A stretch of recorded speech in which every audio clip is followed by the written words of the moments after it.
Good day, lovely people.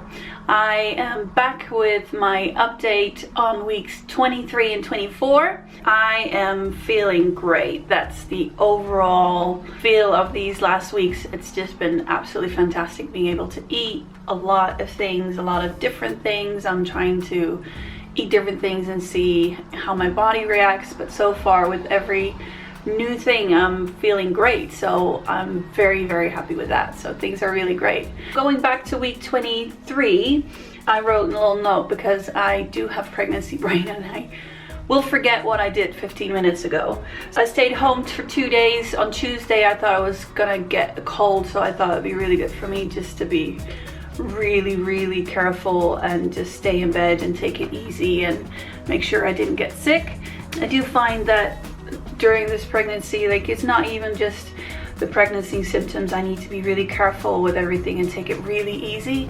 As soon as I do that, I'm all right. Before I got pregnant, I would have just gone to work and just stuck it out basically, but I feel like it's a lot better for me if I don't. And then on Friday I had some porridge and the little man didn't agree, so I had to go home because I was sick, and that was just a one-off in I don't know how many weeks, on a week and a half or so. I do have had in the last 4 weeks, it's kind of started developed and got worse and worse, something that's called PPDP, sort of the same as SPD. So my hips and my groin hurt. It's not very fancy. Pregnancy can be very glamorous. So I've read on it online, and I heard that physiotherapy might help relieve the pain a little bit. I've made an appointment, which I've got in 2 days. What I also did last Saturday was go to pregnancy yoga, which is something that I was looking forward to for a long time because I was planning on doing that throughout my whole pregnancy.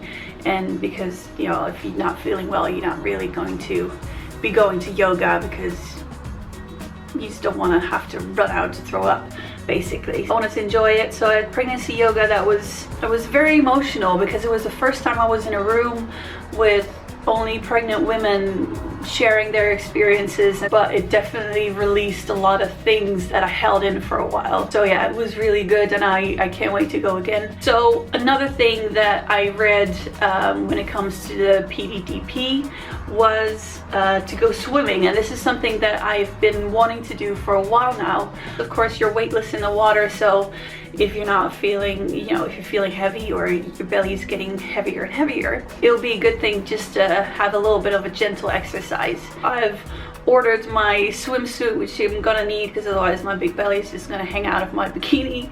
And most importantly, I got the most exciting thing, which I've been kind of looking at for a while now, but I never got one. I don't know why.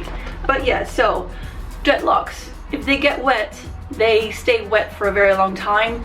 In the summertime, I don't mind going out with wet dreadlocks because they'll just dry in the sun. It's all right. It's like just half a day or so that if you got a really hot sun going on that they're wet.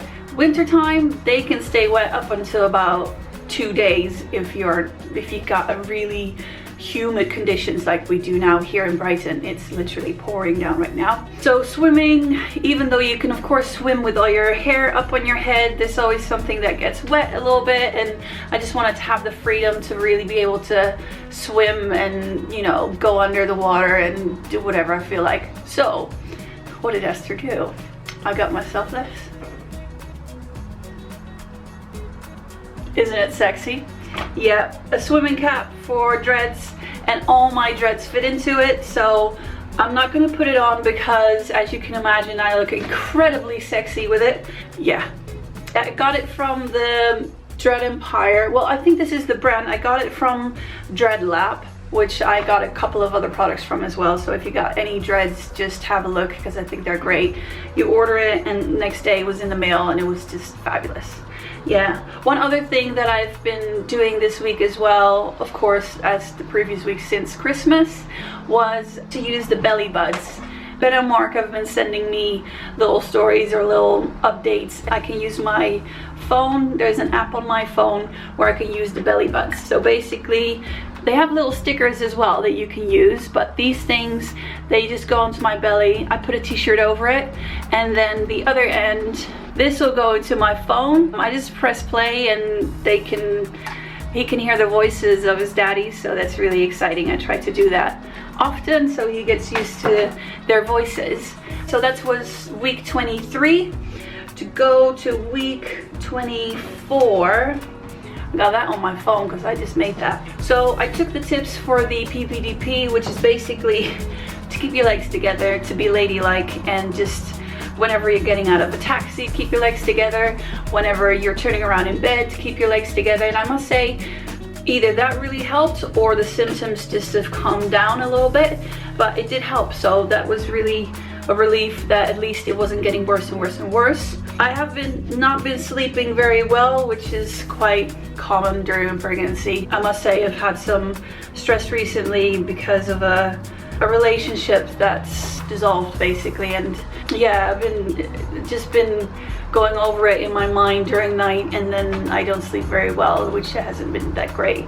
I must say, for some reason, I've just been at Ben and Mark's for the last 2 nights, and I sleep amazing when I'm in their house. So I literally slept, it must have been at least 8 hours. Excuse me, burps are still there. I feel very rested. I got a flu jab planned for today. I forgot to do that for a very long time. I made an appointment for this last week and I forgot to go. Pregnancy brain, fabulous. I started to read into the birthing stage a little bit more. I just find it really interesting how in the beginning of your pregnancy, well, it was with me anyways, the beginning of my pregnancy, I didn't want to hear anything about giving birth. And I feel now that as the weeks progress, I'm getting bigger, and I just haven't started to get an interest for it and talk to my friends about it who have had babies, just their experiences, and to realize that every birth is different. The thing that I've heard a lot about and that interests me a lot is the hypnobirthing. So I'm going to be looking into that a little bit more the coming weeks. And yeah, so that's that one. I had a coffee today, first time since August, and it was just me trying it out, and I thought I might just take a sip, and just really don't like it, I have to chuck it out. But I had a decaf soy iced latte, and it was the most amazing thing ever, and it just blew my mind, and I'm so excited because coffee is basically one of the loves of my life. Yeah. What's also been happening, because I got a bump, I've had people coming up to me asking me loads of questions, touching the bump, which I love, by the way. I think before I got pregnant, I was a bit hesitant about how I would feel about people just randomly touching my body. I absolutely love it, because everybody that wants to touch your bump, it's like it gets good intentions and they just want to be close to the baby, and I think it gives good energy to the baby as well. They've been asking me lots of questions, and of course the subject of surrogacy comes up pretty quickly, because people usually, they start asking like how far along I am and when I'm due, and if we know if it's a boy or a girl, which then I usually say, okay, you know, it's gone on long enough now for you to know that this is not my baby. Have any hesitations about telling anybody about surrogacy? It's something that I'm a big advocate for, as you can imagine, because otherwise I wouldn't be vlogging about it. But I do like to see people's faces and their reactions, and it's very charming because it's still quite rare. You don't really hear about it too much. I love their reactions, and especially their questions about it. I must say that most questions have been the same kind of questions. I wrote a couple down so I can go into it, and because I thought if these people have these questions about surrogacy, then if you've not seen my other videos, you might have them as well. So let me go into it. Little Q&A. The one I get the most is, when do you have to give the baby up? When do you have to give the baby to the parents? Mark and Ben are going to be at the birth of their baby, which to me sounds completely normal because it's their baby. They're the parents, they need to see their baby come to this world, and they of course want to have the first cuddles and just have that first skin-to-skin contact. Surrogacy is kind of a mindset that you have to that you get into. I'm just babysitting this baby. This is not my baby. I don't feel like this is my baby. I do not want to have a baby. I love this baby a lot. I must say this baby is very special because I've never been pregnant before. I've never felt a baby kick, and it is very special. But there's nothing in my mind that thinks that this is my baby. That's the mindset that I've gone into this whole pregnancy, and before I even got pregnant, of course, is, you know, I want to help people become a family and go through a pregnancy together so they can, you know, see their baby grow as well. The question of giving the baby up is not a question. It's not mine to give away. I'm just finally being able to hand the baby to the parents, and I get really emotional when I start thinking about it. So then the other question is, will the couple will be at the birth? Of course they will be. They're the parents, and I can't wait to see their faces when they hold their baby boy for the first time. That's going to be a big moment for me personally. Not crying. Another question is, will you see the baby after? Will you ever see the baby again? One of the main things, the main reasons, and the main motivations for me to go through Surrogacy UK, the organization, is because they were so focused on friendship through surrogacy, which means that of course you're going to see the baby after it's born. Mark and Ben are my friends, so I will of course see the baby after, and I can't wait to see them with the baby. One of the things that I have enjoyed so much in the last months was to see them prepare themselves for parenthood and to very quickly change their priorities to this baby. Even though this baby's not even born yet, of course it's very natural to change their priorities, so the baby comes first. It's been really nice to see that change in them so quickly, and for them to be so caring for this child already is really heartwarming, and of course it makes me cry every time I think about it. Why I decided to become a surrogate, that's something that people ask. They're sort of like, why did you decide to do that? How did you? I did explain in my, I think it was my first video as well. When you think about surrogacy, it really suits me. Like I said, I am very happy not having any children. It suits my life right now very well.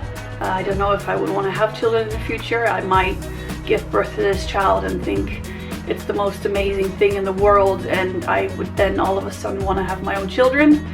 I'd be surprised, but hey, you never know. But I do want to have the experience of being pregnant once in my life. That's sort of the selfish reason for me to do this, is to experience a pregnancy and to know that this child is being put in a world with amazing parents, and to go through it together with them as well. As my friends, they've been an amazing support, and they have always been there for me, even if I had some minor things, because during a pregnancy, minor things become big things really quickly. Hormones are fabulous. They've just been really great and such sort of like my backbone, and I know that if I would have any issues or anything that was bothering me, I can always go to them. And I often do. We are touched a lot. Getting off topic now. I think those are like the most of the questions that I've been asked. If you have any other questions, anything specific, anything weird, or things that you just have been thinking about, just let me know, and I'll either address it in the next video or just put it in a comment and I'll reply. Hopefully this will make other people that even not ever considered surrogacy one way or the other, as intended parents or as a surrogate, look into it and see how great it really can be. So here we are. I got this from Mark and Ben, because the other one that I had was too short, so this is now on my bump, and it's got a little chime. Yeah, so that's on my bump now. And this is bump week 25. So thus far on my update on how these last 2 weeks have been. I hope you enjoyed it. If you have any questions, please let me know, and then I will see you soon. Bye.